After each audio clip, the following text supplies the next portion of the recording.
Hey, everybody. Welcome back to The Collective. We have another fantastic show for you planned out today. Very excited to get this started. We are on day 2 of Coaches Week, part 2, and can't wait to get this going. So we got Isaac, we got Clay, we got David here. They're going to give a quick little intro in a second, but before that happens, make sure you do this. Like the show, subscribe to the channel, hit the notification bell, do all that good stuff so you get your emails in the morning whenever we go live, which is, of course, every day. Now, if you have any thoughts, questions, comments, anything at all, by all means, put them up in the comment section and we will engage them all. So, just like this one, Winterstorm. Good morning, everyone, and coaches. Good morning, Winterstorm. Thanks for that. I was feeling a little lost yesterday when we weren't like right on the ball, so I appreciate it. Feels better now. So let's go around the table. We'll get quick little intros, and then so again, 15 seconds or less. Isaac, who are you? Where do you come from? All that good stuff. Yeah, my name is Isaac Miller. I am from Kansas City, Missouri. I was a Marine Corps, am a Marine Corps veteran, and currently run a gym and own a training business. And I help other coaches build up their businesses so that they can find freedom and wealth for them and their families. So that's me. Bam, right on 15 seconds too. I like it. David, you're up. This is some pressure, but I'm David. I'm a doctor of physical therapy by training, but now I am a plant medicine facilitator. We host jiu-jitsu retreats, merging psychedelic spirituality and jiu-jitsu, and I teach veterans and others how to get into microdosing for all of their mental health issues.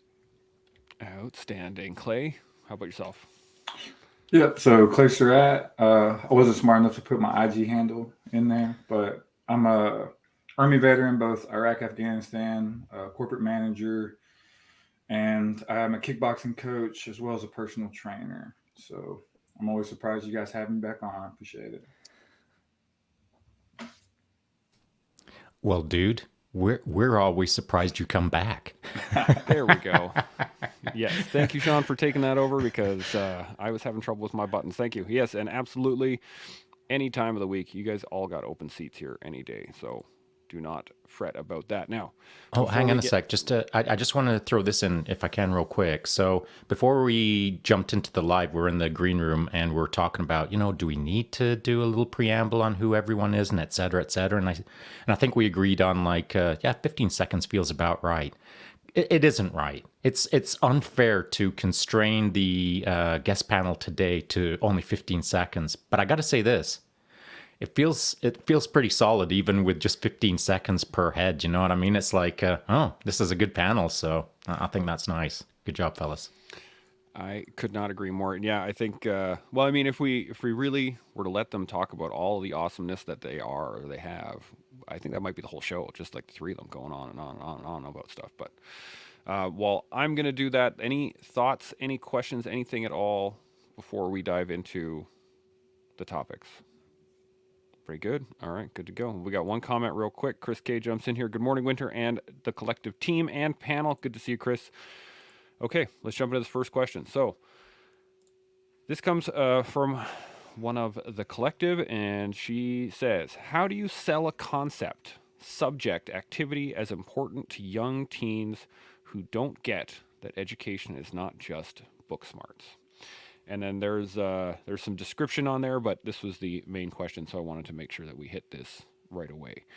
And I'm going to get Isaac. I'm going to hit you first. What do you think? Yeah, for me, I can't really count my experience on the terms of fathership just because my daughter is 5, so she's not that teenager age yet. But when it comes to mentoring like younger people in my community locally and dealing with teenagers and young adults, it's leadership. And typically whenever you lead by example, and by that, I don't mean like just talking about topics, but actually living out those topics, it will cause them to come with questions. And when they come with questions, you can sell your experience, not your credentials.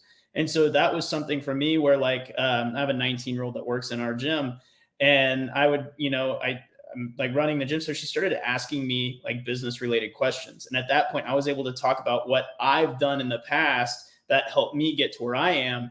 and you could just see the light bulbs lighting up for her. And she was like getting really excited. And she's like, this is why I want to work here, why I want to surround myself with higher level people. And she just kept coming with more questions and more questions. So for me, it's really leading by example and letting that spark the curiosity for the follow-on conversations. And that's where you get to actually impart wisdom. And when you impart wisdom, you get to have this honor of persuading and of influencing decisions. And that it just by definition is selling a concept or selling a vision. So if that answers the question. I love it. I love it. Clay, any thoughts to add?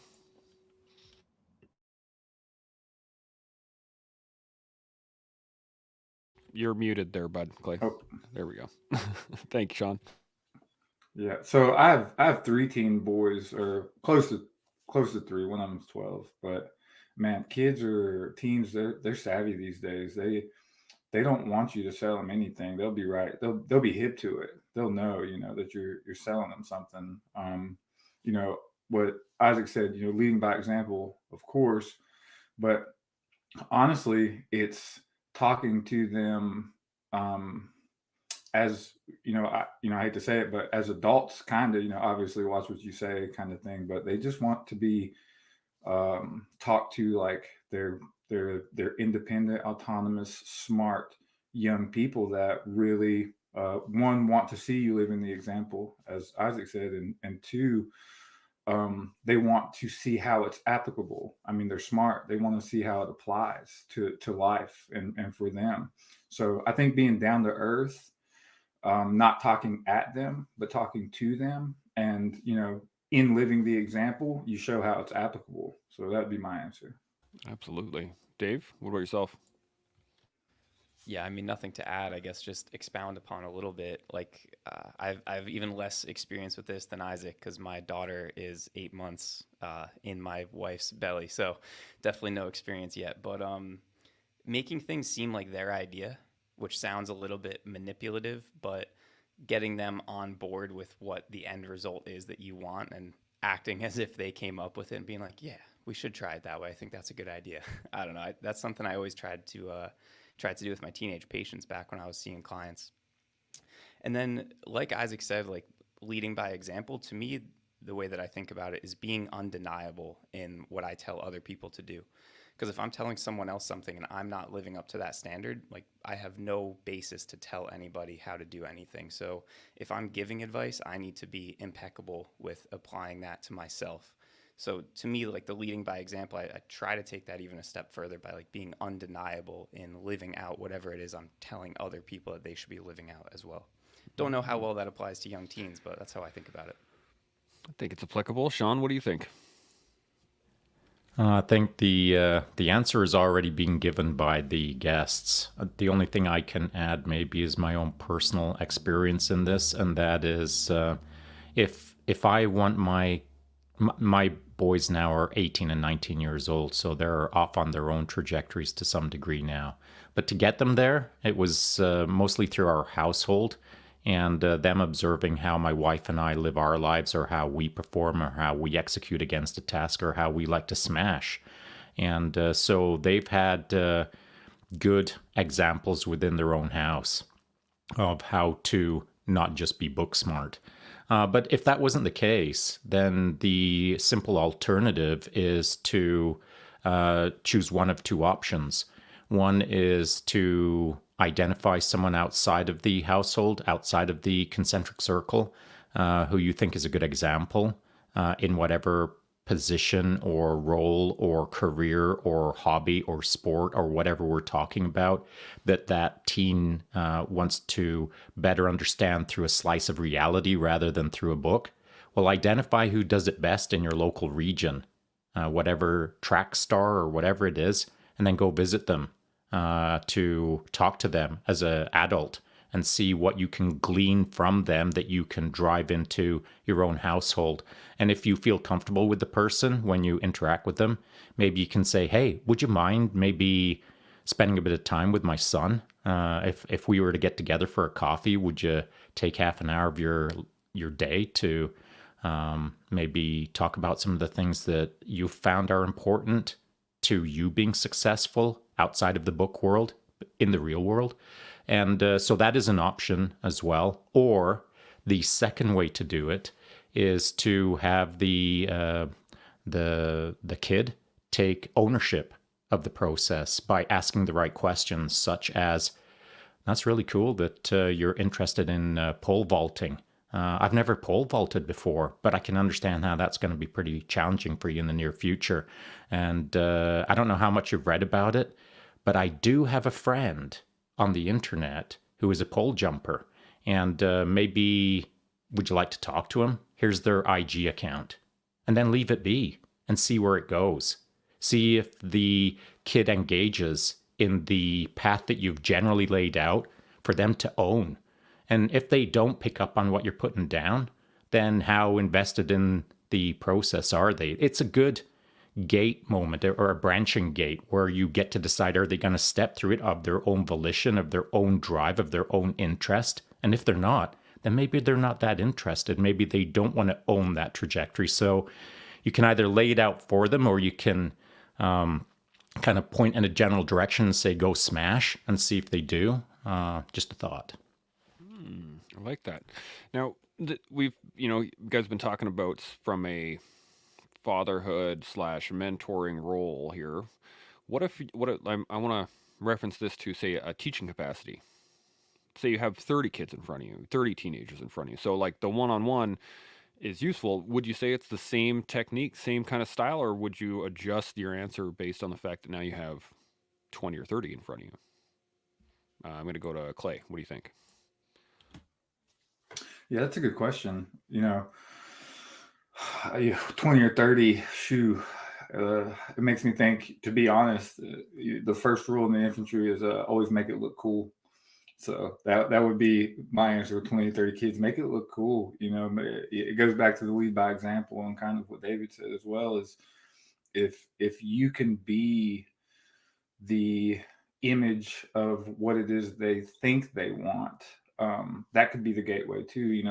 Everything's always harder in practice than it is, in theory or in wanting to. But I think what Shaun said is really a really good point of opening those gateways, opening those doors, giving momentum to the thought and the idea, and letting, a group of kids kind of take that where they want, and being, again, the image or the leadership of that group of kids, making it easy for them to come to you as a teacher or as a coach or as an athlete to ask you those questions, or to get pointed into the right direction. Because I think with a lot of people, especially in a group situation, a lot of young people, asking the questions and being interested and going up to an adult, it may be a little bit more intimidating, especially if you're a veteran and you're a big guy and you work out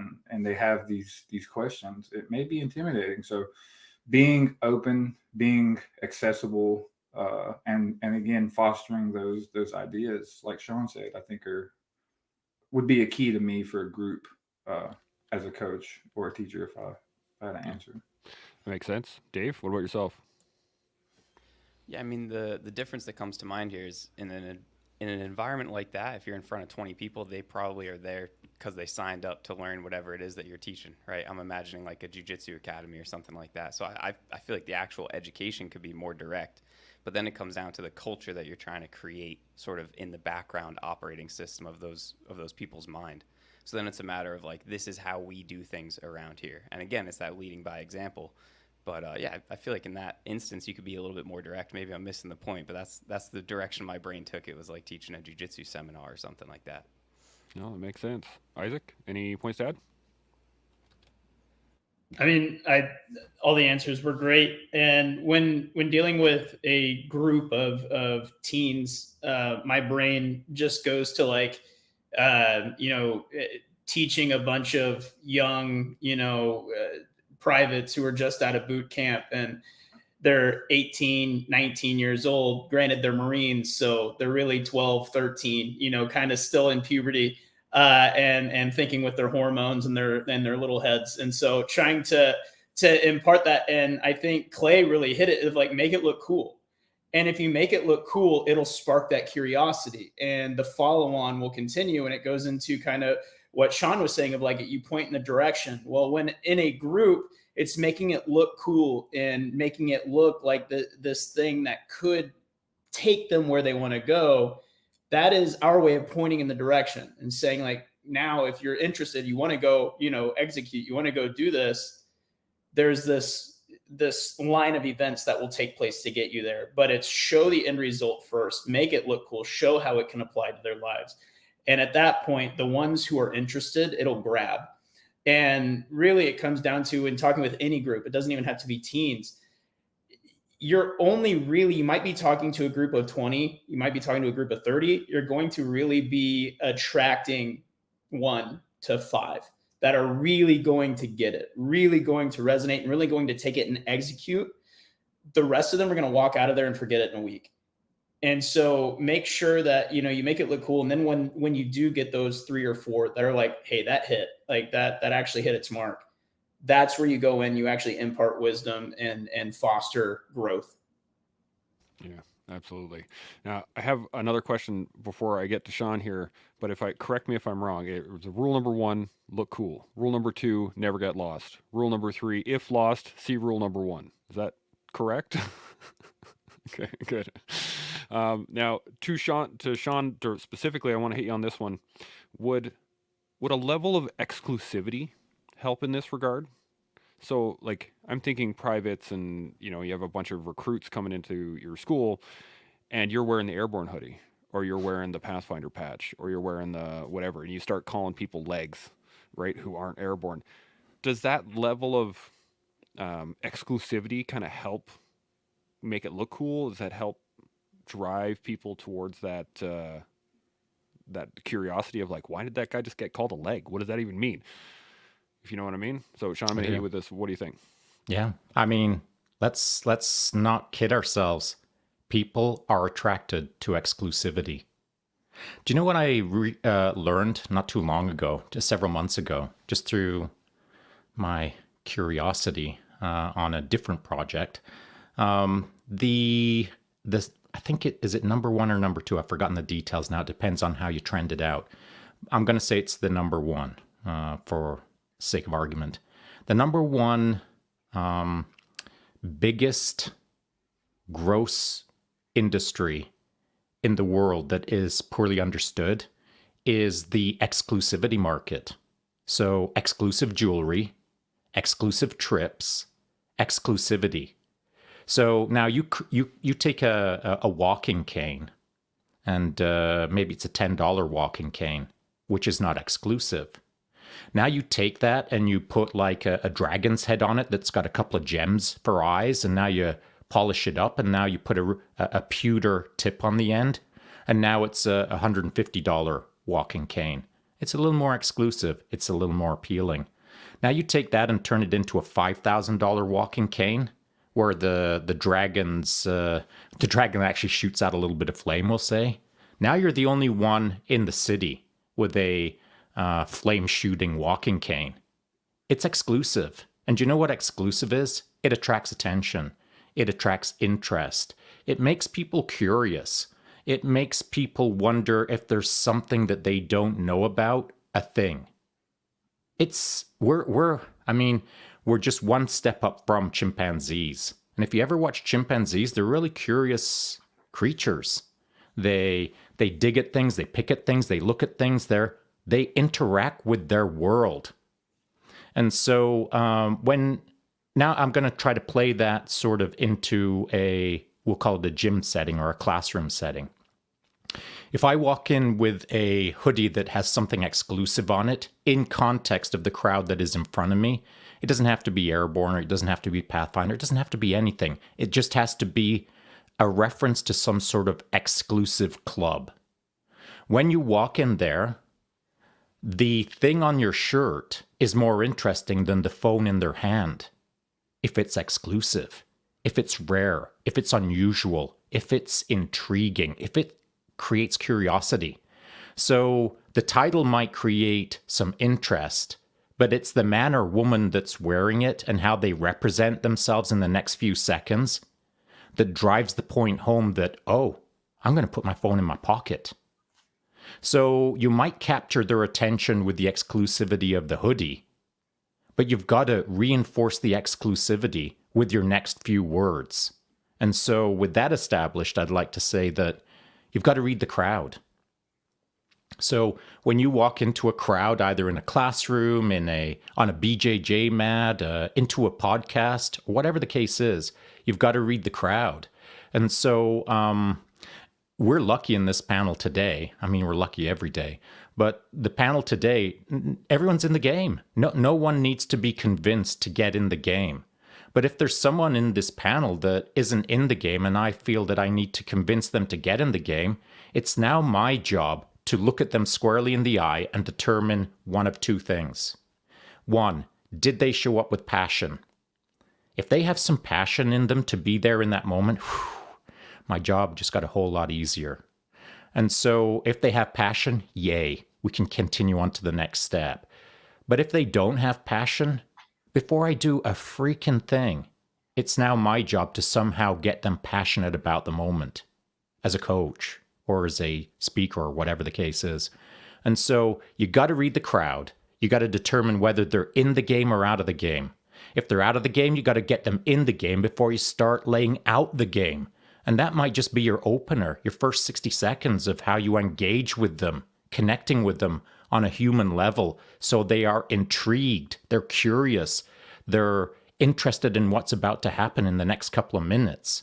So you read the crowd, you determine the passion, it either is there or you create it. And then you get on with delivering the part that is being chewing away in the back of my head. David said it right from the get-go. It's the undeniability of the moment. If you are undeniable, if your body of work is strong enough that you're undeniably the right person to be talking about that subject in that room at that moment, until someone else shows up who's more undeniable, don't second guess it. Just get on with doing your best. Just get on with delivering the passion to the crowd about the subject that they're curious about to drive them towards the opportunity to engage in the path that you're there for, to lay it out for them, to get them curious about their trajectory and what they want to punch forward in. And so if I show up undeniable, create curiosity, engage in their passion, and move them in the direction that they want to move in, well, I consider that them now moving towards their undeniability. I hope that makes sense.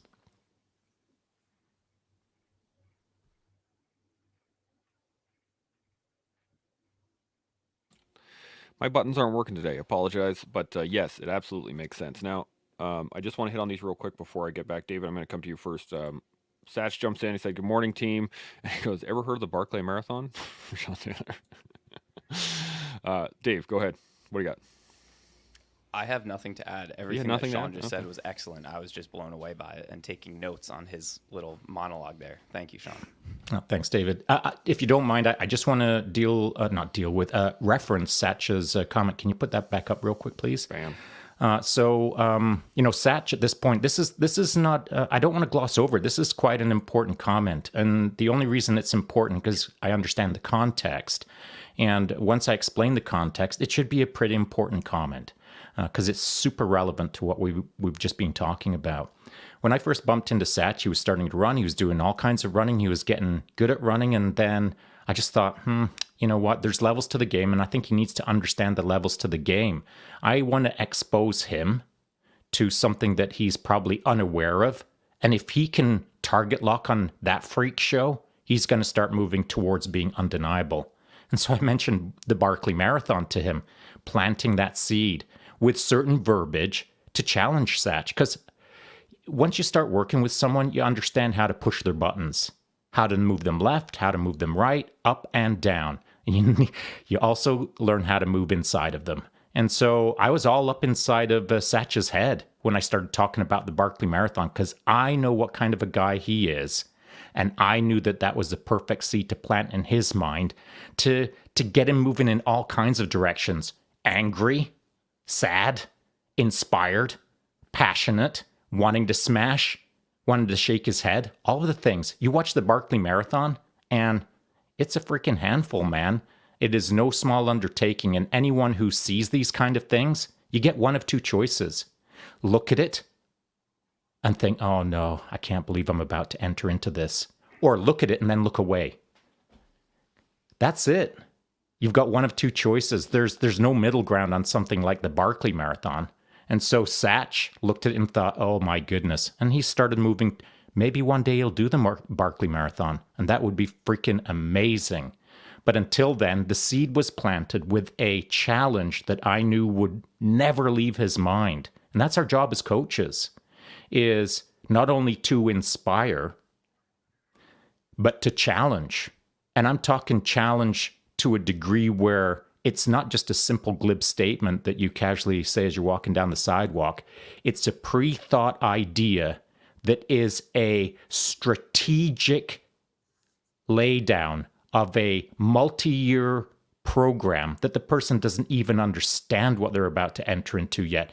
Just with a quick sentence. With the right people, a single sentence will set them up for a decade's worth of effort that by the end of it, they're going to be freaking mega. So as coaches, it's our job to choose the right sentences at the right time. That would be the details on that sentence. I love that. I had to look it up. I'd never heard of the Barkley Marathon before. For those that don't know, it is a very secret, very exclusive marathon that is 5 laps of 20 or more miles, which must be completed within 60 hours on a day that is not known, on a time that is not known, that you have to actually speak to someone who has done it previously in order to get those details, in order to send in your registration. It's probably and the about as exclusive terrain. as it get- and The the terrain is ridiculous, hellacious. That I would encourage anyone out there. And I don't care if you're a runner or not. I don't care if you've never tied on running shoes. It's not about running. There's a documentary out there on the Barkley Marathon that has got so little to do with running. If all you're focused on running, you'll just see a lot of running. But forget about the running. That ain't the story. The story is way more than that. And if you start watching that, by the end of the documentary, if you're not all fired up to go kick something's ass, well, sit back and think about where your passion has gone in life. I mean, that documentary, if you're not a runner, you won't want to go running. But if you're something, you'll want to go do something after that documentary. By the end of it, you might take up javelin throwing. Who knows? But it's yet one more thing that is available to us out there as humans to be inspired. A little bit of curiosity, watch a documentary, can take your life and do this. Bam! Now you're on a 90-degree trajectory that was completely unanticipated. But if it feels right, freaking go for it, Love it. Chris jumped on here and said, only 3 people completed the Barclay this year. Dang, that's crazy hard. Yeah. Clay, did you have something to add? Oh, I have a ton of stuff, but the Barkley's cool. I think, I don't know if it's like secret knowledge, but you also have to rip out like a page of a book somewhere along there every time you make a lap, and you could complete it and not pull a page out, and you do not qualify. You do not finish. You DN it. Dang. So yeah, it's crazy. It's a crazy event for sure. I'm No, gonna do I some more just, research, but go ahead. yeah, I just to kind of echo on Shaun, because it brought me back to my second infantry duty station. I had a CO. I will never forget this man, and it's crazy because a lot of the times, as Hunter said it yesterday, he says we're coaches whether we want to be or not, or something along those lines. And I think with being leaders or being coaches or teachers, sometimes we're not even privy to the fact that we are making or setting an example for people when we don't even realize it. I had the CO, Captain Hamilton. He had all the exclusivity. He had Ranger, he was Airborne, he was Pathfinder, but it wasn't those things. Those pieces of information that he wore on his uniform were important, but the exclusivity of his character has stuck with me for years. He was always there at 3 a.m. at the company before a ruck or a run. He was always first in the ruck or the run, and I always wanted to catch that man. I always tried to catch that man. That's all I wanted to do was catch him. And it took years later before I realized that what I was attracted to was the exclusivity that got me in the door, the airborne and the ranger, but it was the undeniable character. It was the exclusivity of character that it draws people. And I think sometimes young people don't realize what it's pulling them to a person or what they're attracted to. But then you look back years later and you're like, you know what? It wasn't even about the tabs. It was about he had an undeniable character, and that was what his motivation was that the exclusivity of character. And it just that resonated with me when Shaun started saying it, so I wanted to share with you guys. Absolutely. Thank you. Isaac, David, you got any thoughts to add in here? Okay. So any other thoughts at all before we move on to the next I do. question? I do. Yep, go for it, I Shaun. just want to reference what Clay just said because he captured that way better than I did. He totally cracked that one out of the park. And it made me think of just a single moment. And again, this is to reinforce what we were talking about right now. I was flying back from overseas, and the mission that we were just coming back off of was just a United Nations mission. And Tier 1 or special operations in Canada wasn't a thing at this point. I was in the Canadian Airborne Regiment. I was part of 2 Commando. I wasn't a Pathfinder yet. I had some credential, but not much credential. And I found myself on this plane flying back from overseas, sitting next to a captain who was a British attached officer to the Canadian Airborne Regiment. And I really liked this guy. I when I found I was sitting next to him, I was like, wow, this is a big deal. Like, this dude is freaking mega. And I just sat down and minded my P's and Q's for most of the flight.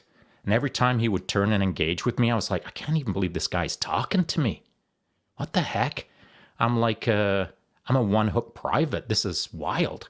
I can't believe he's treating me like a person even. And so he had his British accent going and his captaincy, and it was all just a little bit much for a young buck like myself. And then this is the game changer. He casually turned to the guy who was sitting next to him, and he said, Private Taylor, I'd like to introduce you to ...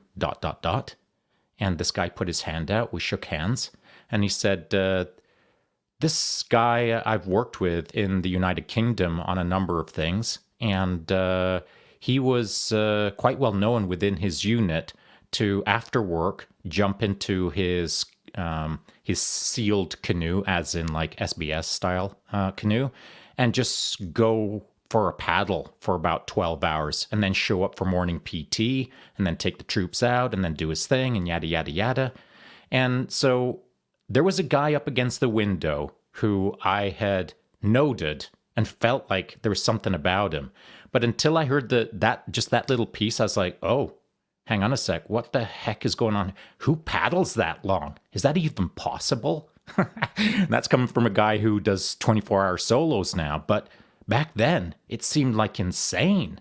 And it was just a few sentences that this guy said to me in his British accent and how he said them, not casually, but with an air of, undeniability. And the way he delivered it to me, so nonchalant and just owning it, but without making it a big deal, I thought, oh, I don't even know what's going on here, or who this guy is, or what unit he's with, or why he's on this plane, or why have I never seen him before? All of that stuff, as it was spinning through my head, was wiped out by, I want some of that. I don't even know what this is, but I want some of that, whatever that is. And that was my first introduction probably to the quiet world of the quiet professionalism of special operations. And so just a couple of sentences on a plane with a dude that I didn't know and I'll never see again, my nod to him wherever he is right now, set me up on a trajectory of wanting more of that. So to the point, just a casual sentence or two can change someone's life, that's for sure. Yeah, 100%. Well, casual sentence with some undeniability. can Yeah, change right. someone's life for sure. Because casual sentences are they're abound. There are lots of casual sentences out there. Any other thoughts on that before we move forward on the next question? Okay, let's hit the next one. This is coming from our buddy Dave Curvin over at the Ruck and Rise podcast. Here we go. Hey guys, Dave here. Question for the coaches. So kind of a two-parter or two questions. First question, regarding your high performance athletes and those athletes that are highly fixated on performing well in one particular sport and hyper focused on that one aspect of their life and wanting to perform at such a high level and have those results.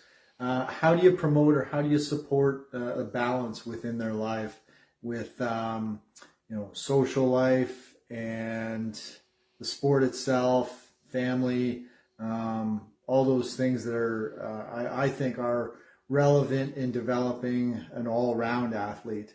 So how do you go about promoting and supporting that aspect? Second. So we're going to get to the second part after, but I want to hit this right away so we don't forget about it. And I'm going to go to Dave. What do you think? You're going to go first.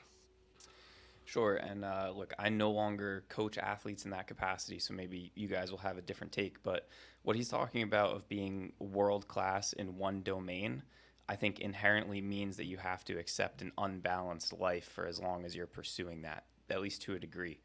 I think balance is a bit of a myth and walking some middle path. Like I feel like that really doesn't exist in practice at any one given time. Maybe balance is more about swinging between poles over the course of time. So at various points, that's going to mean sacrificing certain things in the pursuit of excellence in one domain, and then in the future trying to come back and fill in those other domains. And hopefully you just haven't burned bridges along the way, so that option is still open to you. But I don't think balance can exist when you're trying to outcompete every other individual on Earth in your one given domain. But that's just my take. I like it. Isaac, what about yourself?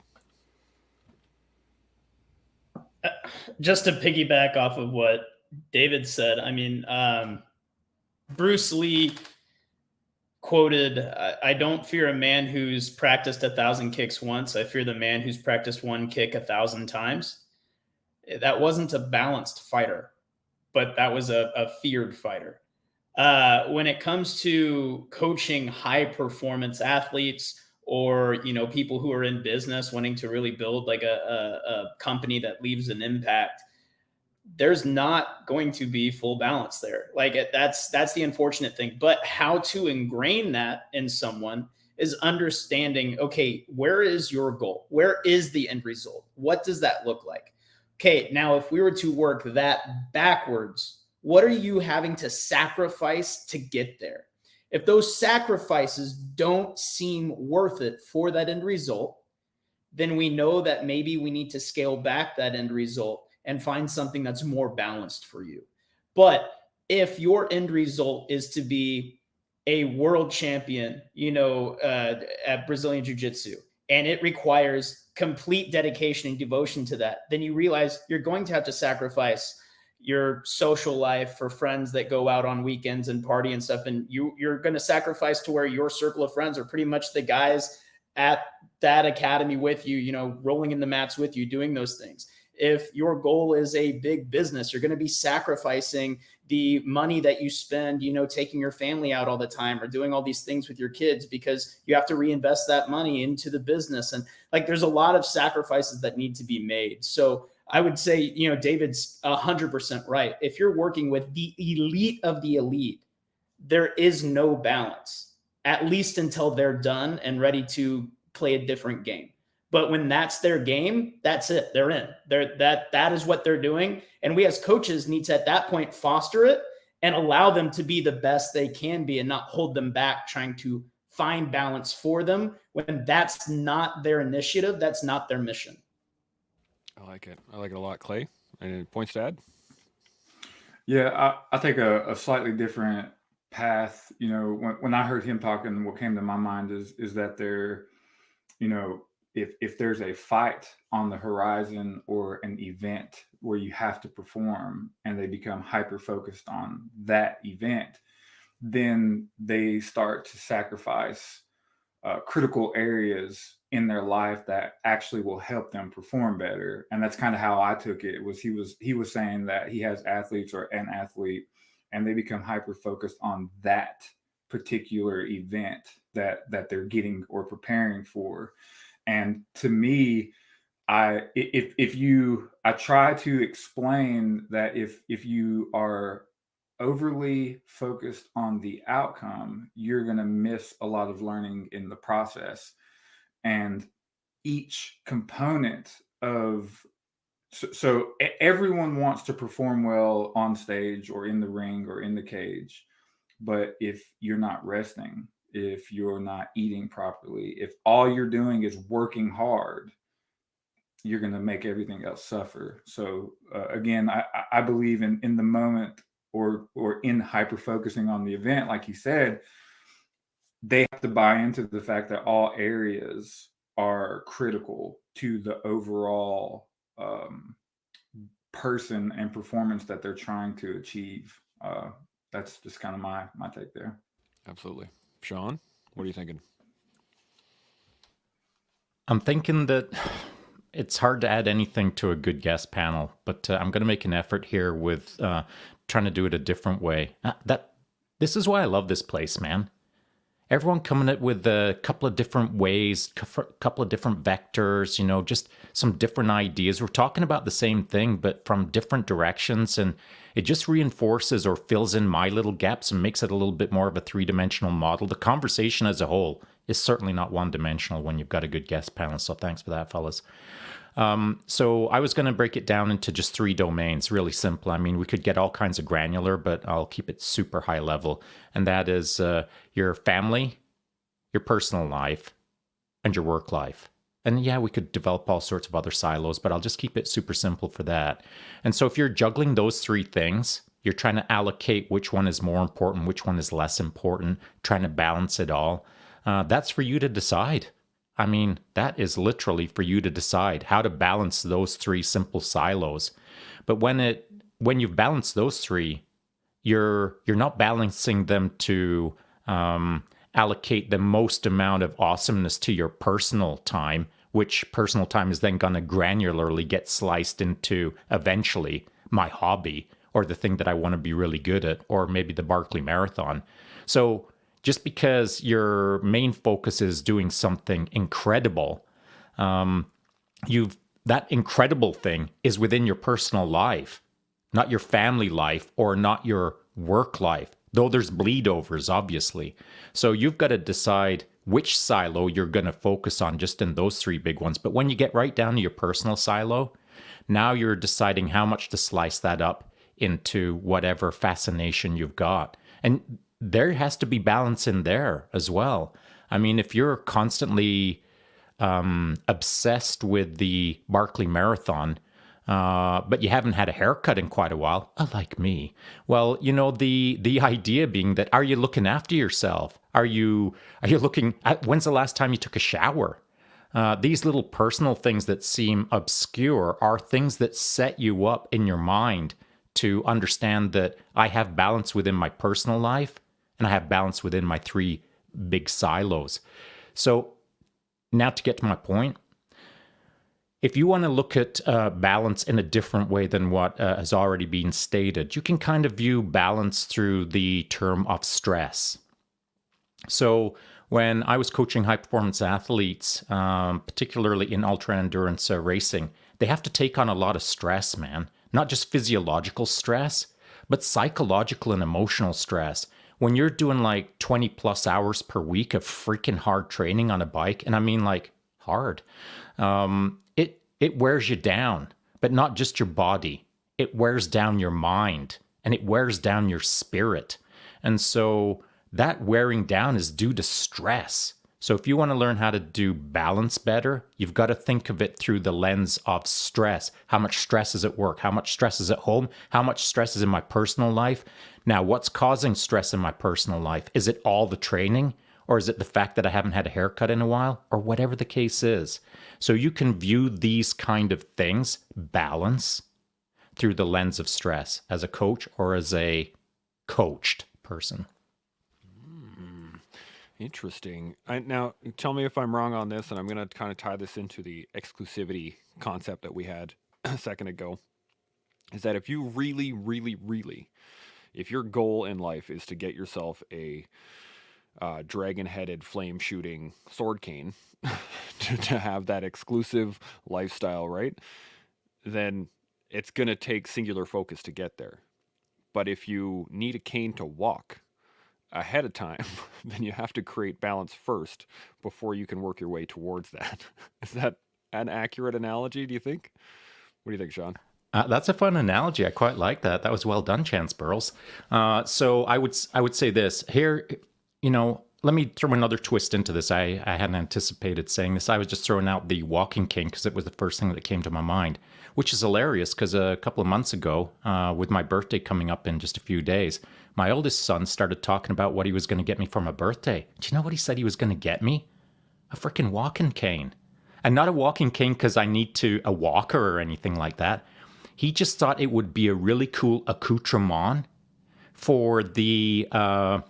I've got a belt buckle that my son's purchased for me in France last summer. And it's the wildest belt buckle, man. It's a dagger with a snake wrapped around it, and it's freaking massive. I mean, there's no way I would have ever worn anything like that in my life if it hadn't been purchased for me by my sons.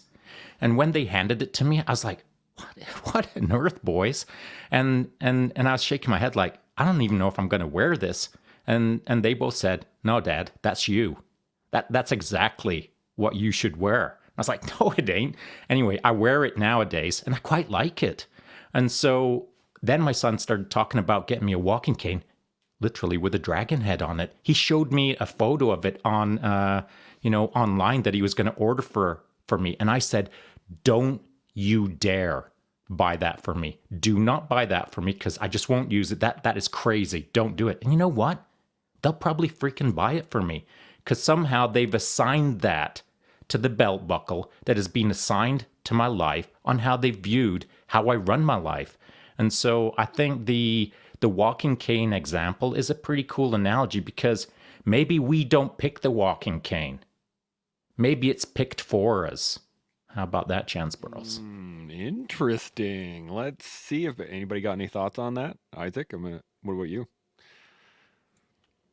I like it because it goes into to bring it full circle. This goes into leadership, leading by example, and that kind of persona that Shaun has to his kids is now like, this is what they can visually see in their minds and their perception of like the kind of perception they have of this man who is their father. And to them, it's like the coolest thing in the world.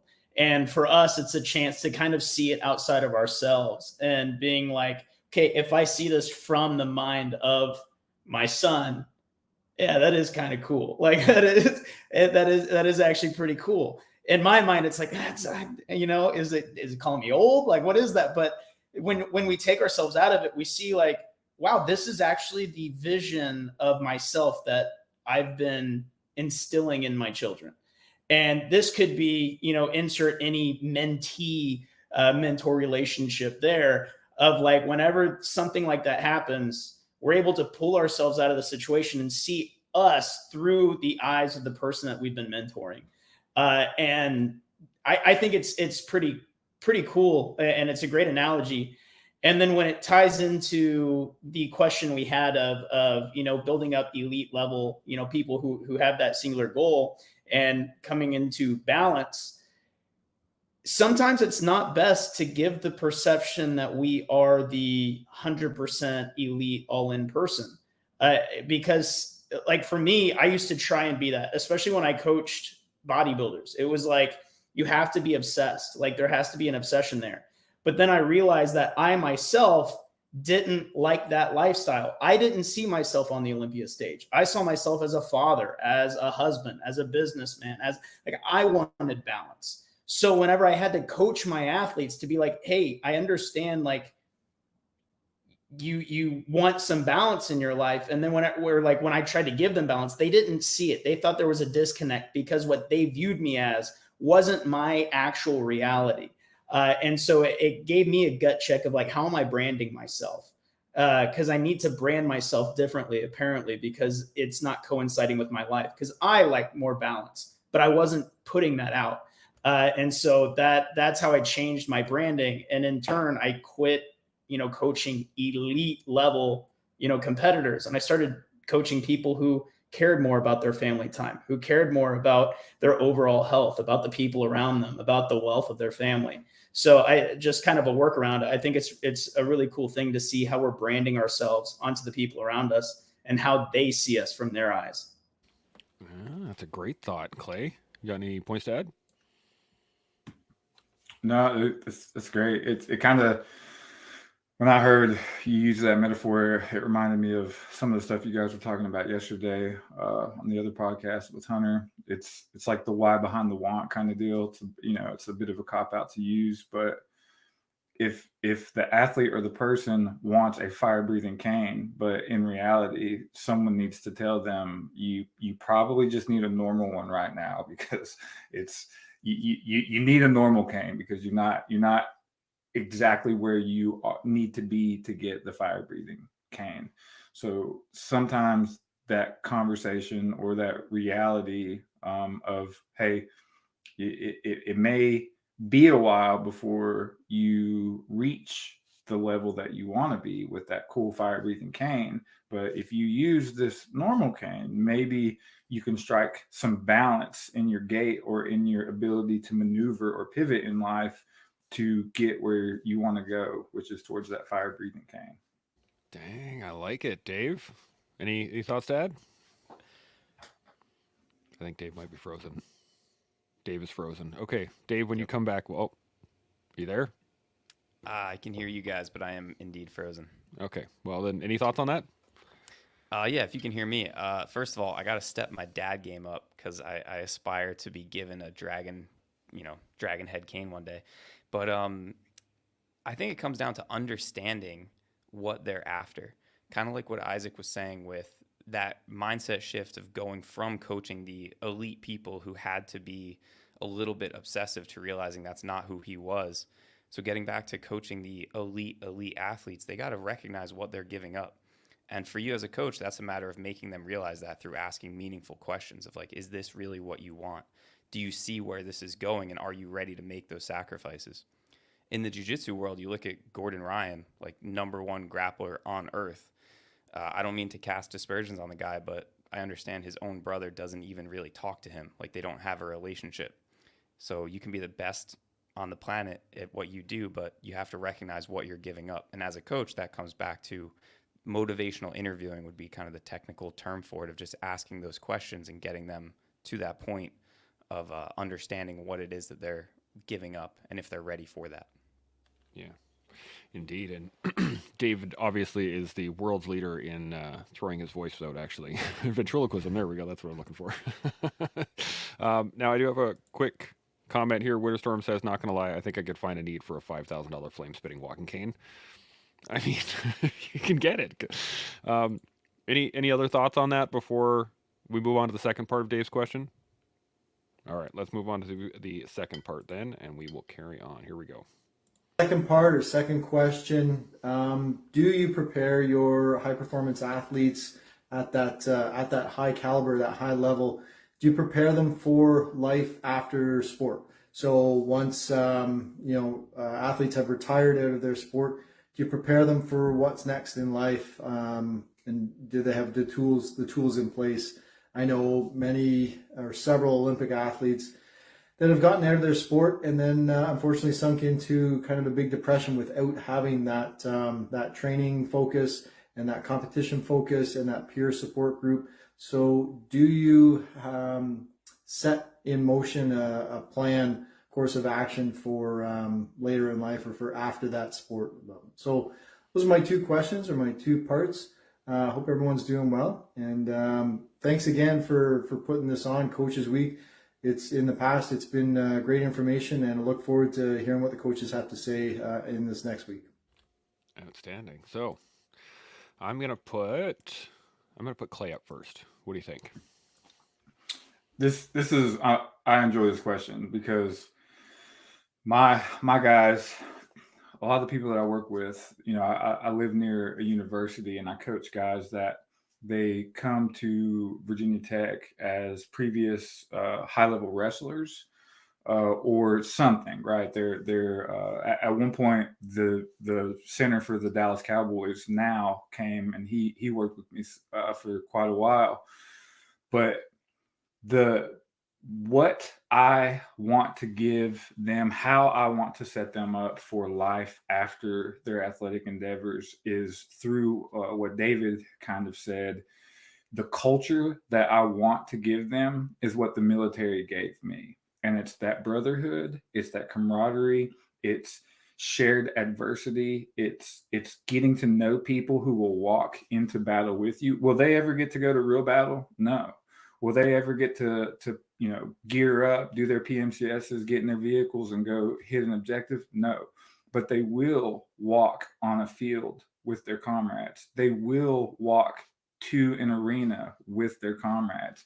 And if I can help them feel that kind of brotherhood and fellowship, very different from the military, of course, but there is something to that is what I believe will help them with their life after whatever athletic endeavor they get into. But that's my the culture that I want to build, at least. Absolutely. Isaac, what about yourself? Yeah, I mean, I think the camaraderie that you have is a big part. And then when it comes to transitioning, to answer his question at face value, it's yes and no. It's, I guess I should say, in the appropriate time. So the unfortunate reality is that someone could get hurt and be pushed out of their sport before they hit their peak. Like, we have this upward trajectory, and then right before we get there, they get hurt, and next thing you know, they don't hit their peak, and then they're out and they're depressed, and like that happens. If that happens, being able to prepare them for the next steps. But when they're in that climb to the peak, the last thing I want to do is distract them by what they need to be doing afterwards. They are on a mission. We don't just start throwing them side missions while they're in it. Like, it's, if we don't have to, we don't do that. And so we want them focused on their mission. That's what they are like, have blood, sweat, and tears invested into. But at the right time, when we as coaches start to see those signs of like the kind of curiosity of what else there is to do, at that point, we start that transition period where we start mentoring them on things outside of this sphere that they're in. And for me, it's whenever coaching's done, it's not done. And I'll relate this back to bodybuilding because I did coaching there for a long time. A lot of coaches, they like, the show would be over and then like, that's it, show's over, good luck. And then the clients would end up like getting really sick, getting, putting on a bunch of weight again, like all these horrible things. And they quit bodybuilding. It's like, no, the coaching's not done until you're in a place where you're comfortable, healthy, and able to continue on your life without it negatively impacting you. And so for this, like when they're finished with this objective, this goal that they have, our relationship as a coach is not done until we have them in a position where they are fired up about something else in their life, that edge that they have to play the game has found a new game, and we can point them in that direction and send them off. We're not done with our job until then. Yeah, absolutely. Dave, if you're still there, you got any thoughts to add? I'm here, man. I don't know what happened to my camera there, but no, I think those are all fantastic points that have been made so far. Kind of like Isaac said, not taking them out of that present moment of the chase of whatever they're competing in or, working towards. And I mentioned this before, they have to recognize what they're giving up and I guess do their best not to burn those bridges so they have some sort of life to go back to when they're finished with their sport or finished with their mission. But the reality is, like Isaac said, in order to stay focused on that mission, they might not. That just might not be a viable option. So then it's a matter of what do we do with that transition? And that's what I've experienced just working with people getting out of the military And I mean, we don't have to go into everything that's wrapped up there, but leaving that identity, leaving that brotherhood, and then it's like, well, now what am I? What is left for me in the absence of all of these things, if that's all that I've ever known? And just like Isaac said, that's where a good coach comes in to help them find that new passion and light some new fire in them. So I guess it's like, how do we mitigate that as much as possible during the pursuit? And then how do we supplement that as quickly as possible in that transition? But yeah, going back to what I said before about balance isn't, it's not balance in the moment. It's balance over time, over the course of your life. And I think it's just managing that transition as best as possible. I like that. Shaun, thoughts on it? Yeah, if Julie Kelly was on the guest panel today, she was on yesterday. If she was here today, she would be nodding her head vigorously when I say this next point, as she's seen it too many times.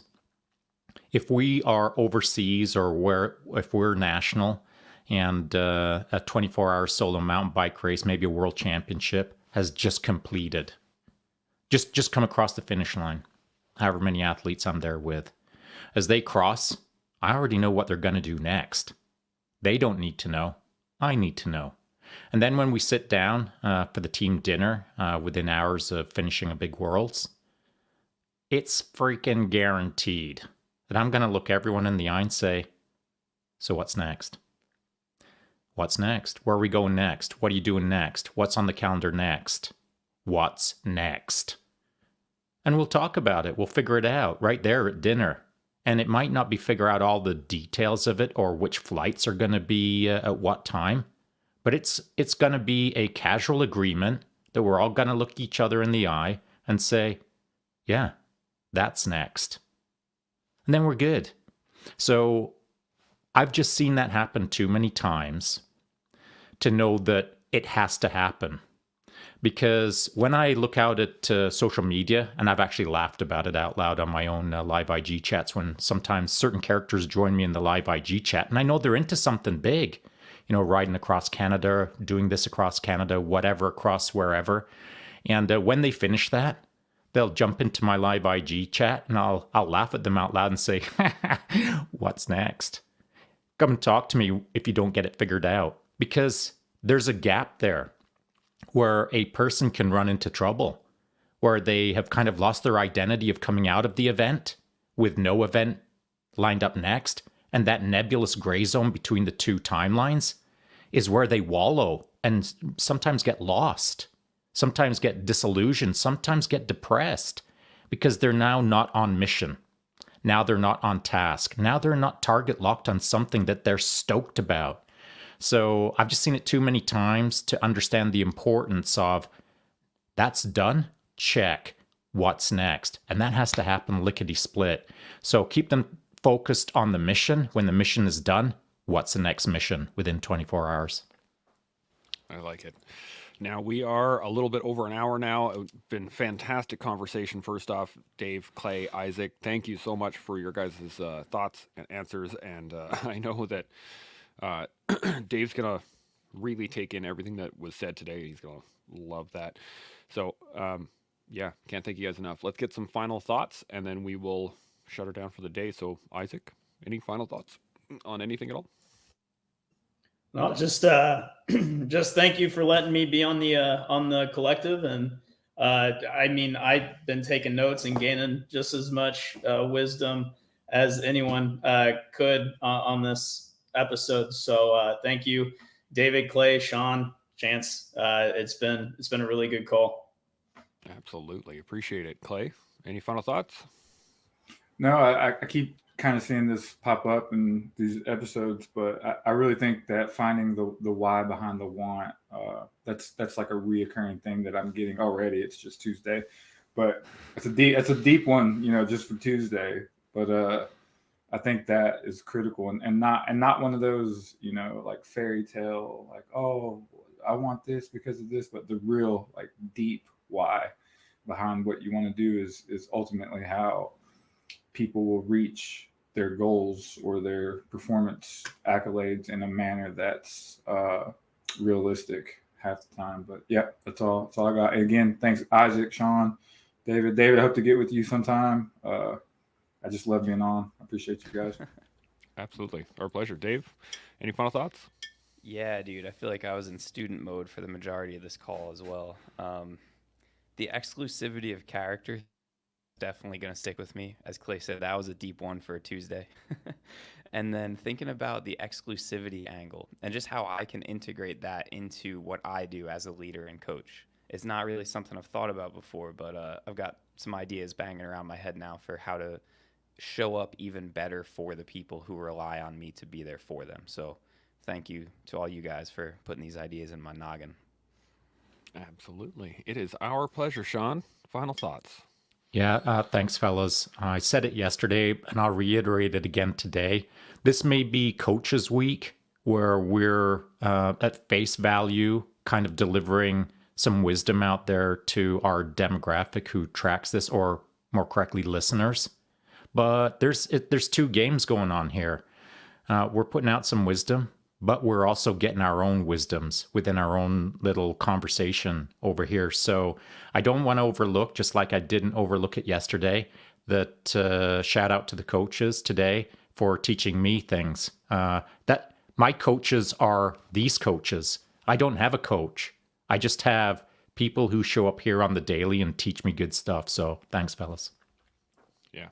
It has been, as you said, it's been an amazing couple of days, and we still got another 5 days of this. It's going to be quite the level up comparatively to to everything we've done so far. And I just want to say, if you really, really, really want a dragon-headed flame shooting sword cane, if you really want one of those, the first thing you got to learn is why you want that. Once you figure that out, you can build upon that why, and you can grow into the person that is undeniably needing a dragon-headed flame shooting sword cane. And you do that with us every day here on The Collective. We'll see y'all tomorrow. Chimo.